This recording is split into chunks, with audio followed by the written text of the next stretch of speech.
Hello everyone, this is a tutorial about audio mixer. You can monitor each channel audio by clicking this button.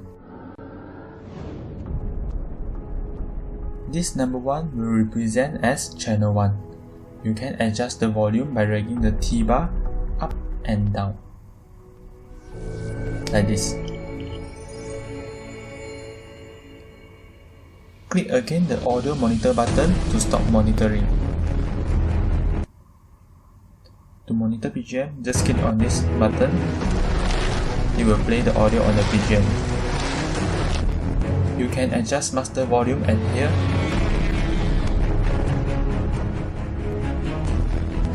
Currently, the channel 1 is on BGM, so when you adjust the channel 1 audio, it will also affect to BGM. To mute the channel, untick the box. The audio of the channel is mute right now even though we are monitoring the BGM channel. As I said just now, currently channel 1 is on BGM. Tick again to bring back the audio. Same goes to master, but for this one it is considered as output, so if we untick, the output audio will be mute. That's it. Thanks for watching and hope you guys enjoy the video.